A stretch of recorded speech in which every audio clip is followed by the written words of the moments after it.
Now, I thought that with our brief survey of the human body that it would be a shame not to spend some time on the cells that built the Golden Gate Bridge, that built the pyramids, that built the Palm Pilot, if you want to take an extensive view of what these little masses of protoplasm can do.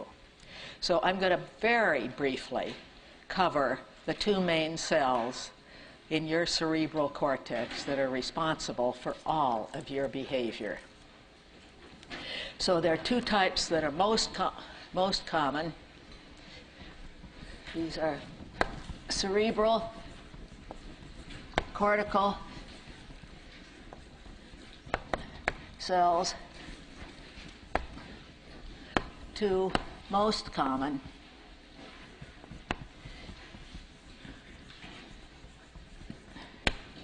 Will be the pyramidal cells.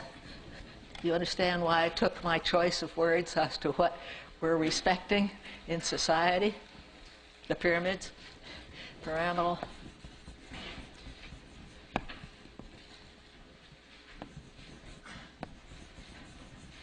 And stellate cells.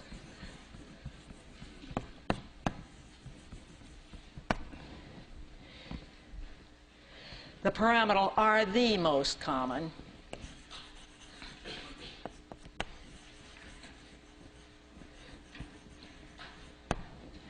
And as the name implies, they're pyramid-shaped. And the stellate, as the name implies, they're star-shaped. When you get pictures of them from the slides, they don't always have a whole cell. You get parts, but roughly looking something like that with a short axon. The pyramidal cell has a long axon.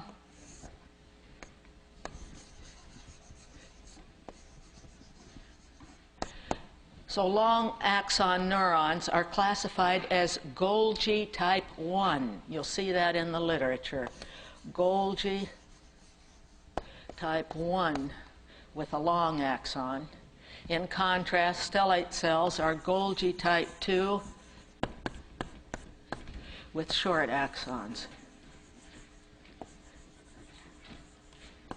In fact, sometimes these are called local circuit neurons because they have such short axons carrying on functions within the local circuit.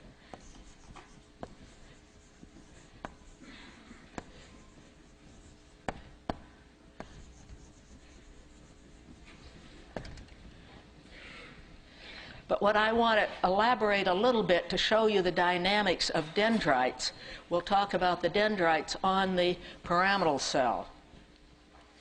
And first, we'll have the apical dendrite.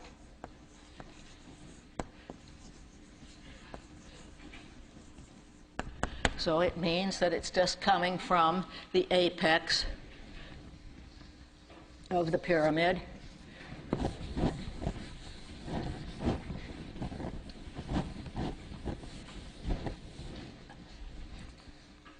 Coming up here, this is my apical dendrite.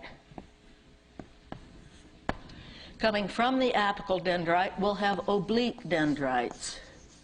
Oblique dendrites.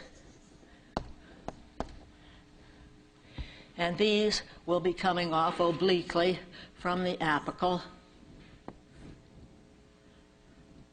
Somewhat like this, so we'll just put 2 for our oblique dendrites. And 3 then are the basal dendrites. Basal dendrites. Coming from the base of the triangle or the pyramid, they'll have first a primary, then it'll branch to a secondary, tertiary, and so forth, and can keep on going for many branches. So these represent basal dendrites. Maybe distinguish them from the soma by making this solid. But it's interesting because each set of dendrites receives a different input. So the apical dendrites are receiving subcortical axons.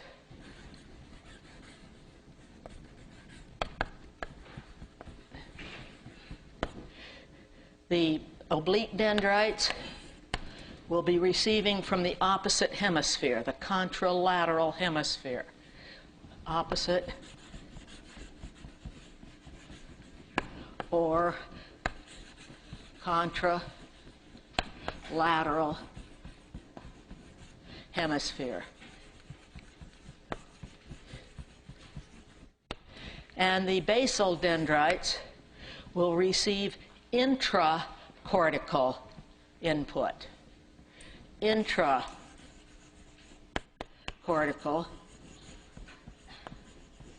What's the term for the same side? Have you heard it? Ipsilateral. So this would be the ipsilateral side. Intracortical on ipsilateral, which is same side. So when one is measuring dendrites and looking for changes with the environment, it's fascinating when you find only one set of dendrites is responding. We found that the basal dendrites in our work were responding most, and that was most exciting because the intracortical play is of the highest kind. So it gives you an idea of why one studies these dendrites. Now, one type of cell, which is called a Bet cell, it's the largest neuron. We gave you two examples of the largest. We gave you an anterior horn cell. So an anterior horn cell and the Bet cell are the largest, let's put them together, largest neurons. Where do we find the Bet cell? It's a pyramidal cell in area 4, layer 5. Bet cell, pyramidal cell in layer 5, area 4. So can you see it? Can you see where your area 4 is in your brain? And you know you've got 6 layers to the cerebral cortex, and you'll see these big ones. So when you see them, you won't think that this is due to some abnormality. They are normal. There are few of them. They inhibit anti-gravity muscles.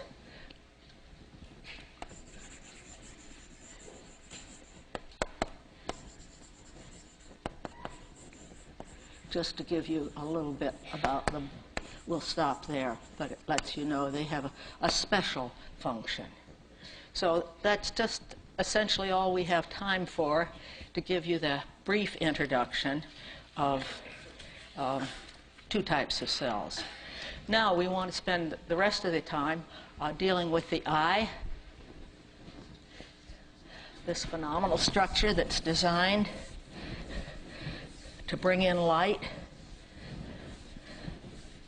to stimulate nerve cells, to give you images of the outside world. How many of your cranial nerves are related to eye functions? Half of your cranial nerves, 6 out of 12, are related to the eye.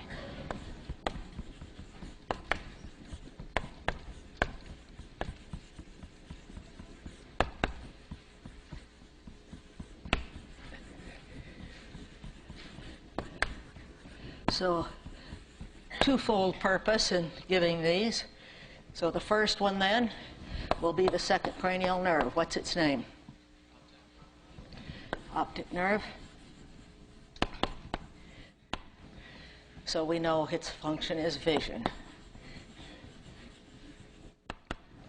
We have this, what's the third cranial nerve? Oculomotor.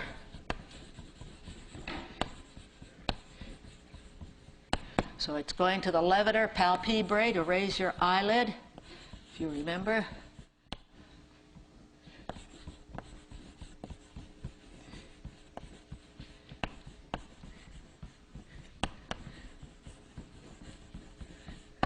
and 4 of the 6 extraocular eye muscles.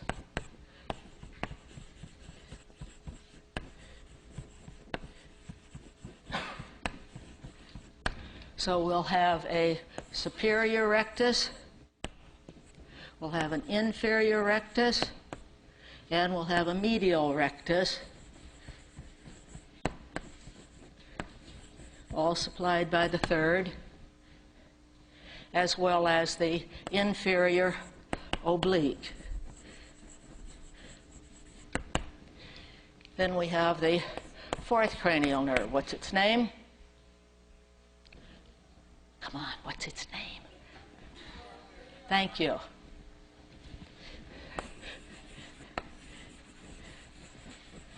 What's it do?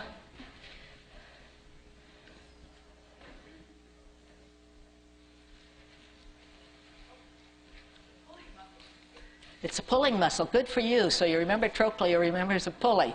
But where is it going? What's this muscle is this? What one's left out? Superior oblique, right. Process of elimination, you can learn by that, if nothing else. Superior oblique. And then we get 5. What's 5 doing for you? What's the name of 5? Trigeminal. What's it doing for your eye? What's it doing for the face? What's it doing for your nasal cavity and your oral cavity?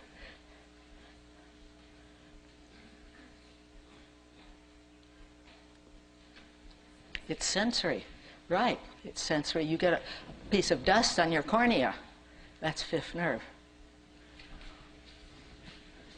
So it's sensory to the eye. We'll put cornea because that's what causes us most of our problems, getting something in our eye and it hurts and it itches.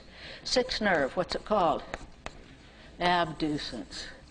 Remember what it does? What muscle's it going to? Lateral rectus, right.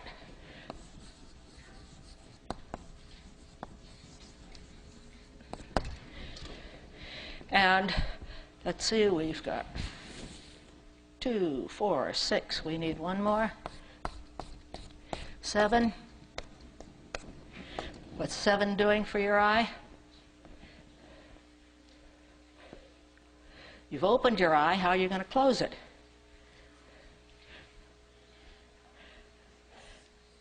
Circular. Every time you blink. What is it? Orbicularis oculi. See why I review and review? It's up there somewhere, but you don't know how to retrieve it.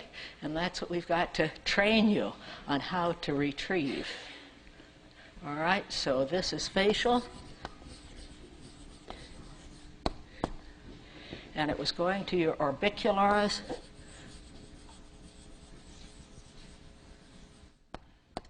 oculi. So you can close your eye. Now, I think there's just one statement in here that I think is important, that I read that 70% of the receptors in your body are in your eye. Just to make the dynamics of this. Here we all kinds of receptors throughout your skin, but with the receptors in your eye, it said 70% were in the eye. What part of your brain stem does your eye develop from?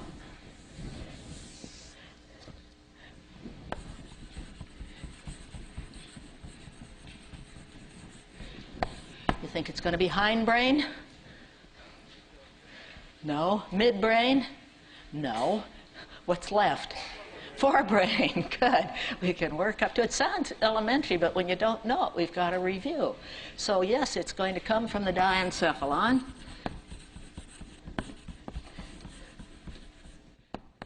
The more you remember your embryology, the more you'll remember your neurology of the brain. So let's see. We've got a cross-section of the diencephalon. We have our central canal. And we have at the floor of the diencephalon the migration of nerve cells that will form what's called the optic cup.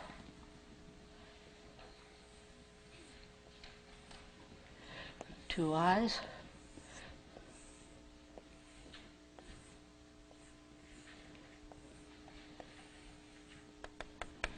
So the optic cup has two parts.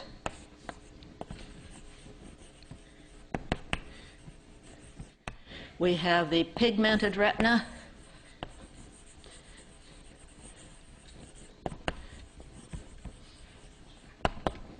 and we have the neural retina.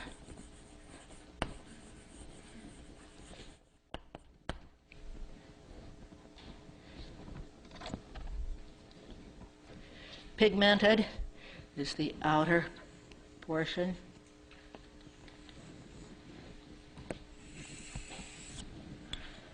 And the neural portion, the inner.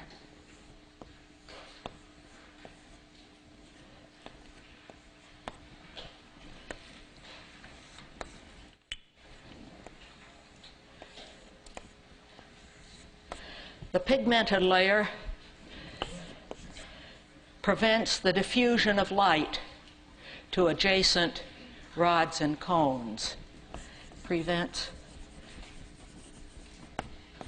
diffusion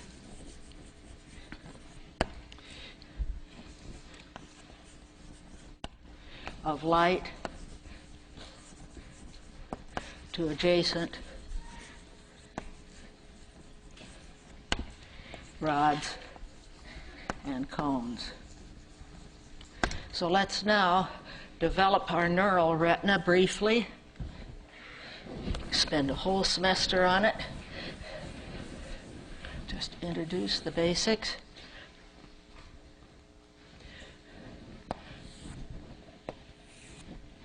And this will be anterior.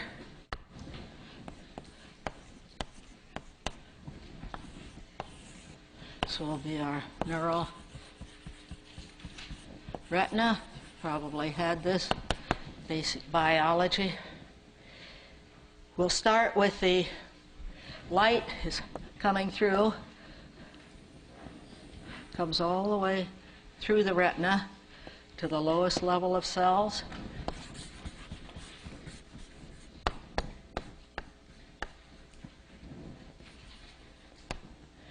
And the first layer will be the rods and cones. And these are your photoreceptors.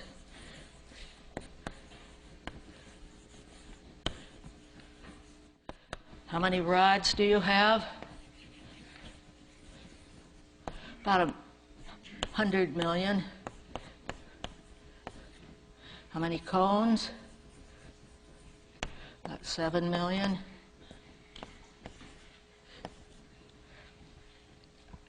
Why do you need rods? What do they do for you? Pardon? Night vision. Dim vision, right? Night vision.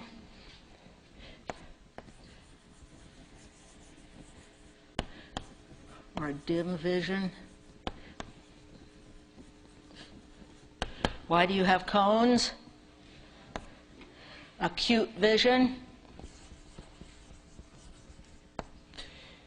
And color vision.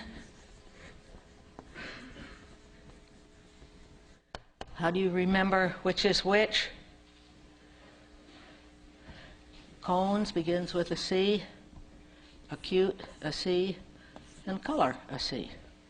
All right? Just because frequently it makes it easier for you. Now the next layer of cells will be the horizontal cells.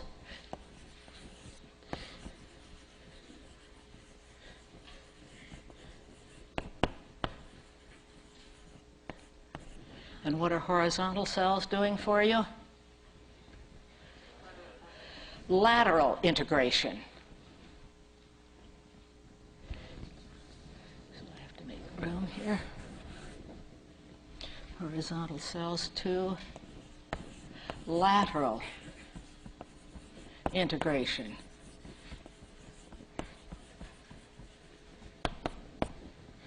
And then we have bipolar cells.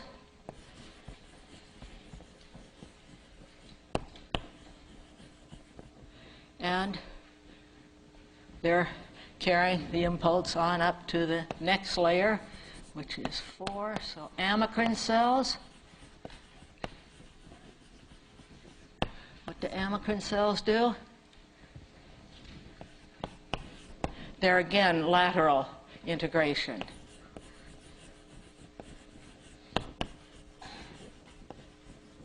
What makes them different? What's amacrine mean? They have no axon. A without.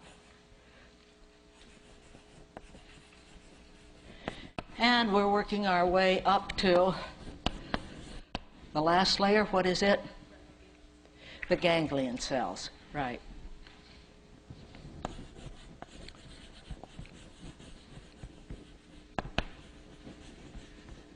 And their axons now will form the optic nerve.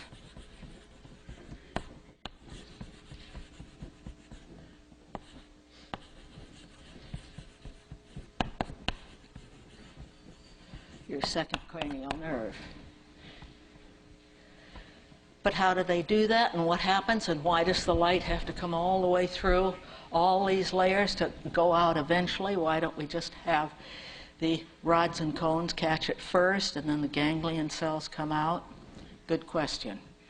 We'll wait for our evolutionists to tell us.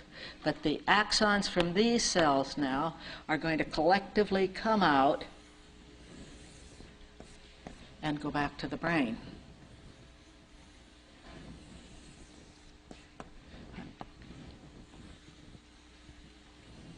Giving an example. And as they pass through, then, the retina, we call the area the optic disc.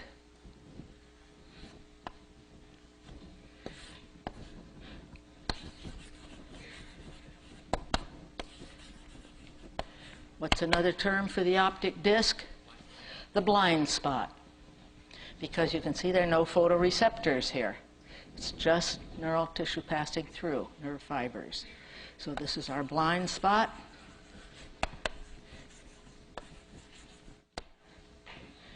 If we just look with your ophthalmoscope at your retina, when you get your eye exam, what is the optometrist seeing?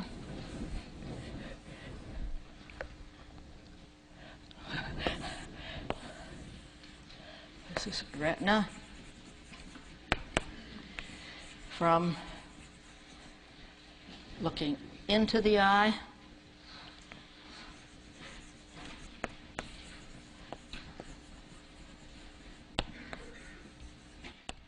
and we'll see in the center of the retina an area called the fovea centralis. Fovea centralis. The fovea centralis has only cones.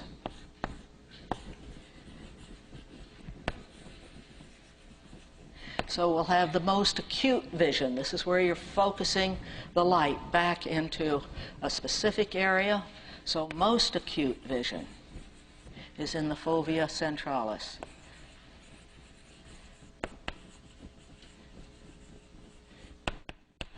And surrounding the fovea centralis, what do we have?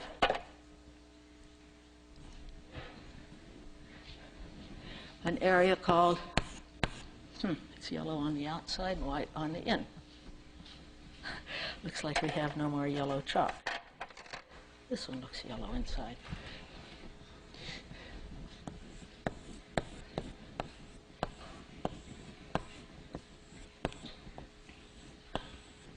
In yellow, then, we've put in the macula lutea.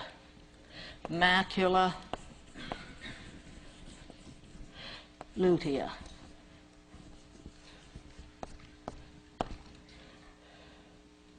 Which means yellow spot. Macula is spot. Lutea is yellow. So it surrounds, so you know where your fovea centralis is because of the presence of the macula lutea. But what I'm leading up to is where is the blind spot in relationship to the fovea centralis. And so if this is my nasal side and this is my temporal side, so you can picture this on yourself, we'll find the blind spot about here. It's on the nasal side.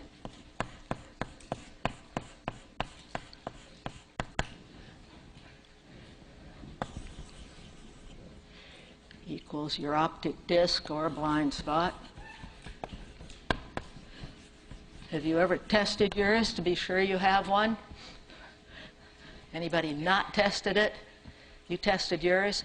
Put your finger in front of your eye, in front of your right eye, and then look straight forward, and then move your finger to the right and see where your finger disappears. Do you see where it does? No, you're not looking. You're following your finger. That's not. Look straight ahead. Look straight ahead at your red shirt back there. And now I'll move my finger. And it disappears right about here. I don't see the finger. But it's crossing your blind spot. Can you get it? Some can and some can't. Try it on your own, but at least you know.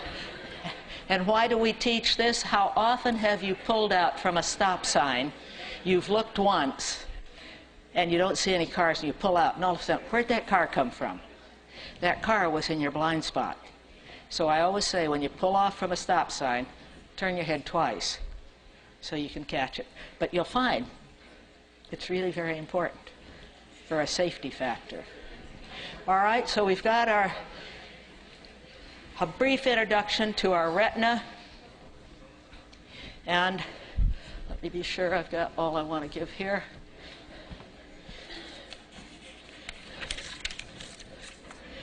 Yes, so let's just follow our optic nerve back so you get the general idea of how it's organized going to the brain.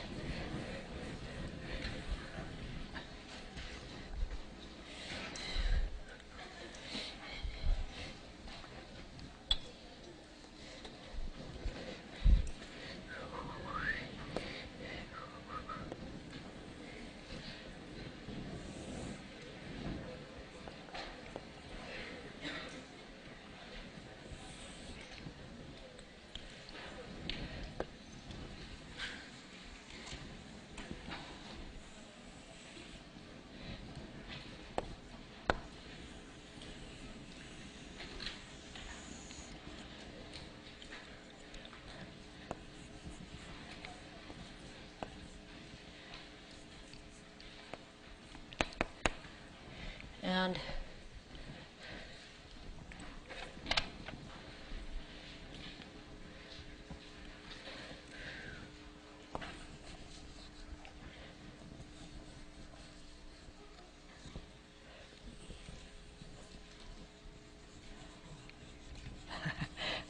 somebody's sleepy.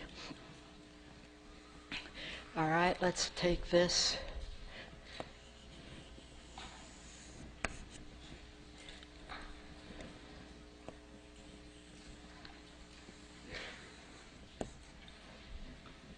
We can have lots of these coming back.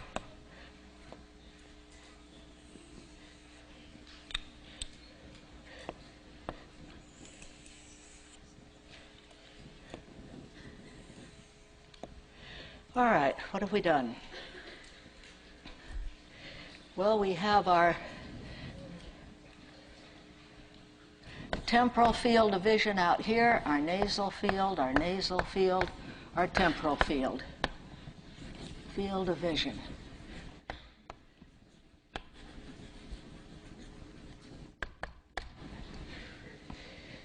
And we formed here what?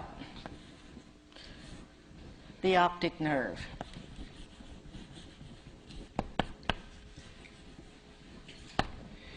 So if we cut the optic nerve, what are we going to see clinically?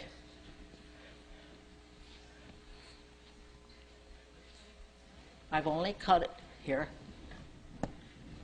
This is my right eye. This is my left eye. What are you going to see?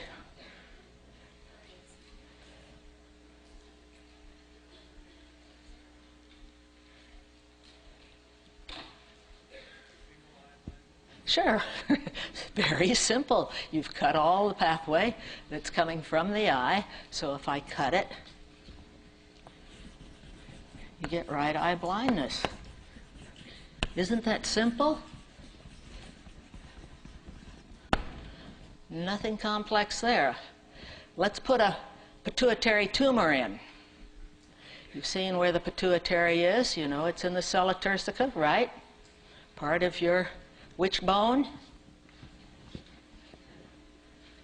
Pardon? I hear mumbles, but which bone? Sphenoid, sure. Terribly important. You forgot all that already? My, we'll have to put some of those questions in the exam, get you reviewing. So here we've got a pituitary.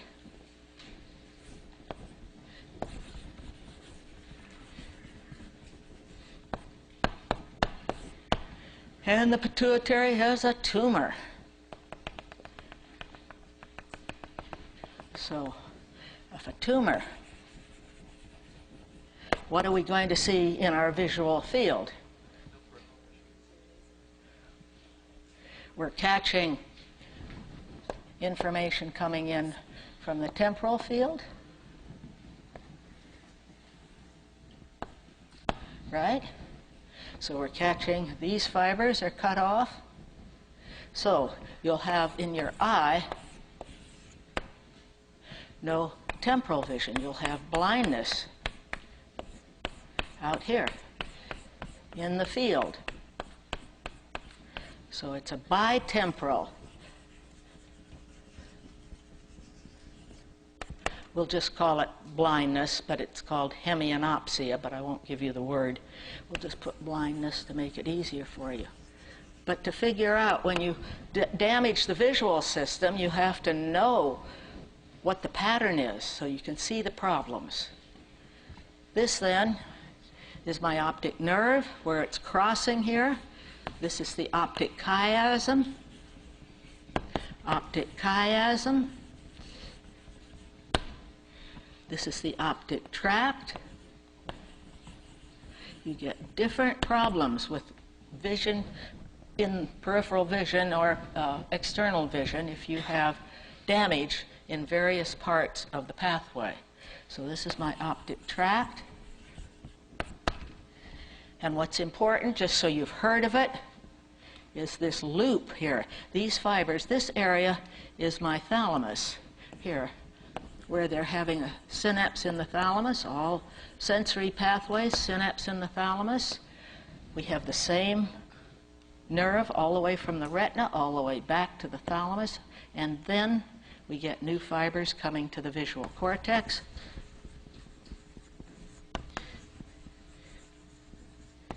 But why do I mention this? Because this loop, called Meyer's loop, is very important anatomically to know that some of these visual fibers are going forward here instead of backward. Why is that important? When the surgeon does a temporal lobectomy, person has incurable epilepsy, and they want to get rid of the source, and it's in the temporal lobe, they remove the temporal lobe. But if they're not careful, see the temporal lobe's out here like this, and they'll cut it off, and they'll cut that Meyer's loop. So why it's important to know so-called deviance from what you'd anticipate. It's obviously a developmental thing. When the brain was growing, it carried these fibers forward and then determined to come on back again. But that's Meyer's loop.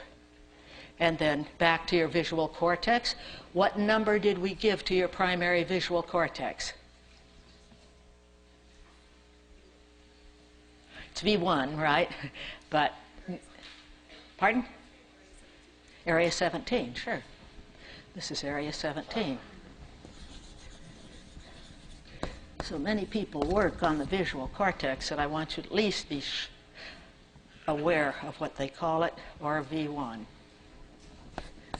So do you appreciate everything you see now, what it has to go through? And this is just minuscule compared to what really goes on. So now, let's see if we've given you the basics here. Let's look at the coats of the eye, because we've got to protect this retina.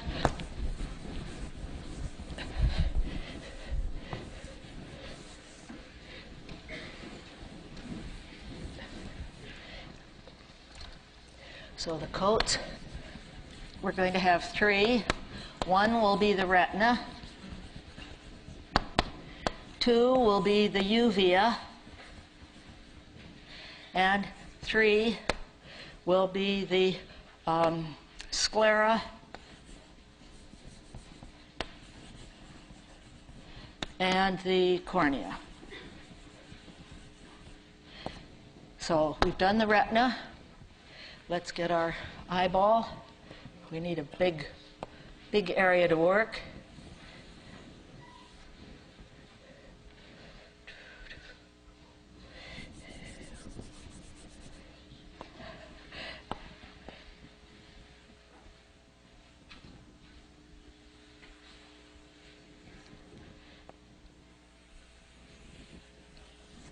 So this is our optic nerve.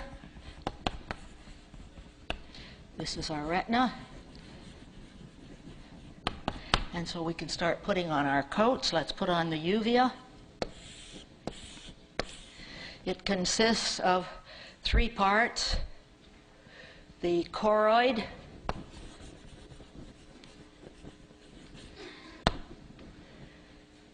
the ciliary body,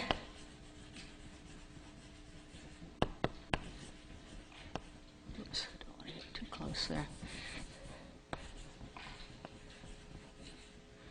and processes,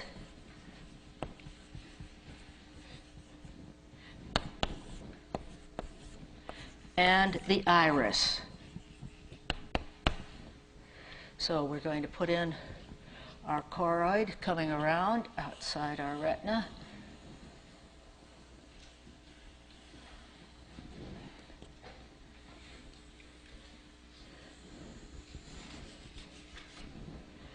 So this will be choroid.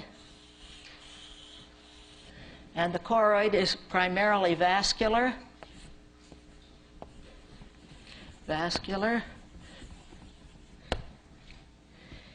And then it expands into this ciliary body.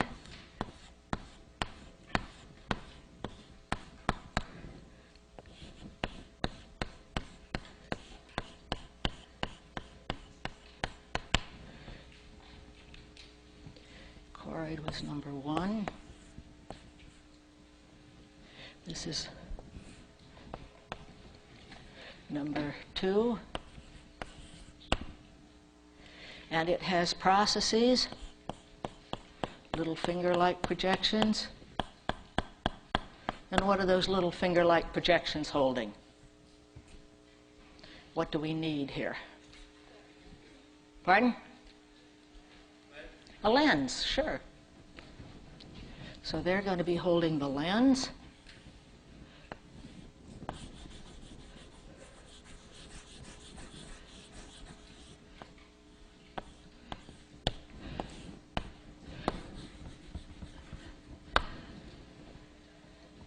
What's a lens made of? Have you ever dissected an eye? Have you ever taken the lens out and put it on a newspaper, and what happens to the newspaper print? Magnifies. When you go out into the classroom, the kids love it because a lens is made of epithelial cells, and yet they can magnify.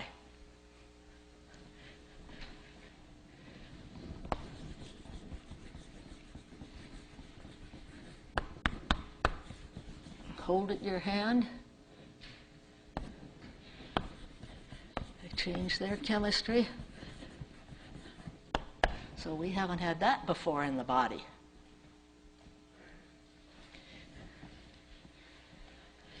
We'll continue. We'll come back if we have time, because we want to finish our coats. So the other structure that we need will be the iris, and the iris is going to come around here.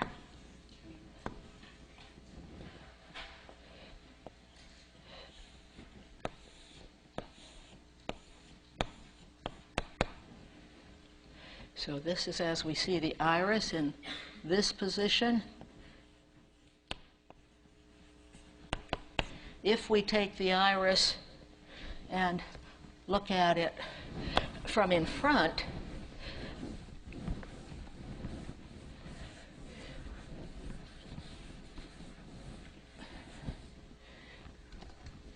we'll see just the disc with the pupil.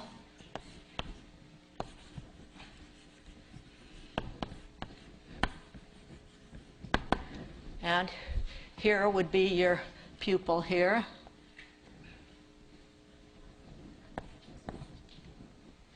And we'll have the muscles that we've mentioned before in the iris. We have those that are circular. What were they doing to the pupil? These are circular muscles.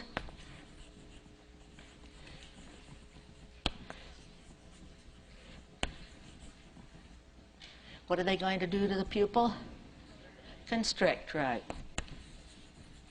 Constrict pupil.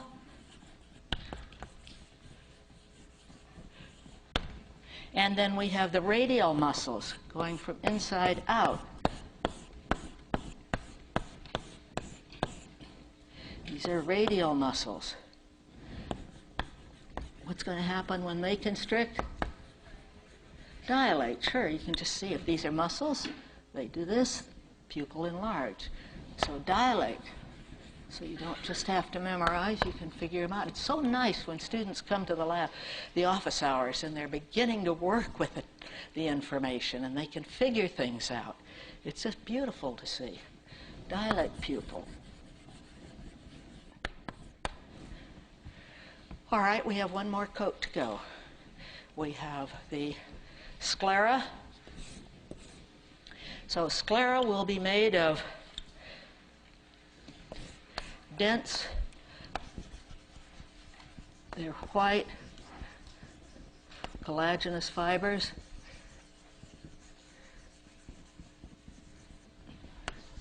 So what's the common name for this layer? When you look at somebody, they've been studying all night. Your sclera is supposed to be white and it's red because you've worked so hard. So the sclera, the white of the eyes, will be connective tissue.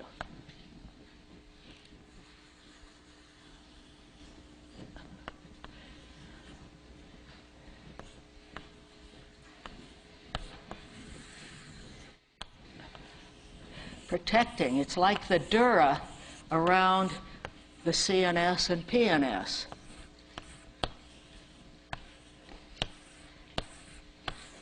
So this is our sclera. And anteriorly, it's going to become translucent.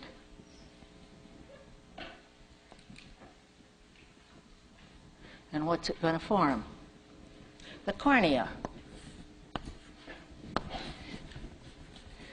Again, the cornea is made of collagenous fibers, but they've changed their chemistry so that light can get through.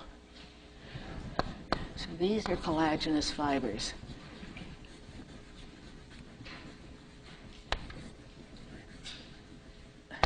But they're translucent.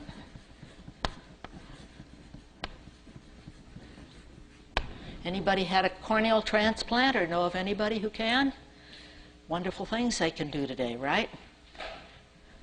Now, at the junction between the cornea and the sclera,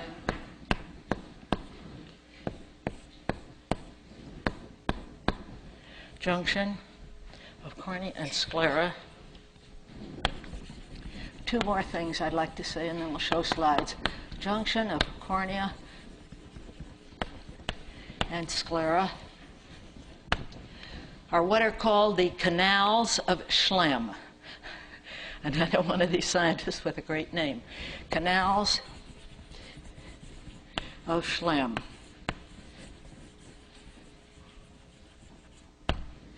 There is fluid posterior in the chambers in here that's being formed, and it has to get back into the venous system. So it gets back into the venous system through the canals of Schlemm. So fluid posterior to cornea. Does anybody know what you call that fluid? Aqueous humor.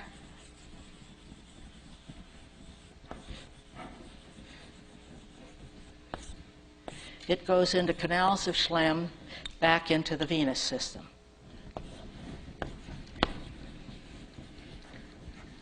So what happens if those canals of Schlemm are blocked? You block the flow. You increase the pressure. What did we call the condition? Glaucoma. You've heard of glaucoma.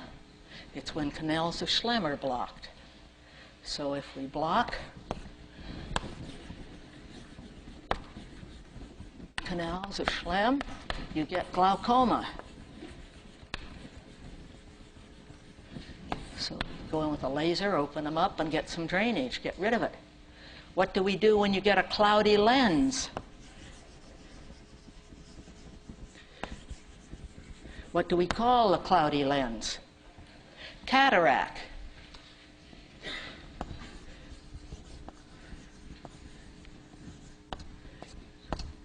What do you do when you get those today? You get a lens transplant. And the best place in the world for you to get a lens transplant is this Turner down in San Leandro. The head of neurosurgery at UCSF once said the best gift he could give me was to tell me the name of Tom Turner in San Leandro.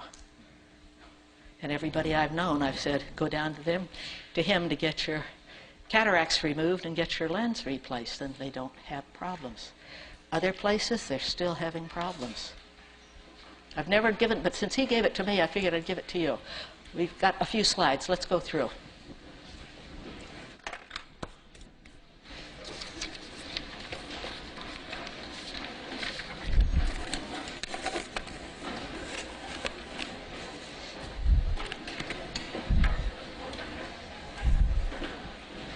All right, I just wanted you to see the histology of the cortex, to know that this is filled with pyramidal cells and stellate cells, but layer 1 of the cortex has no pyramidal cells or no stellate cells.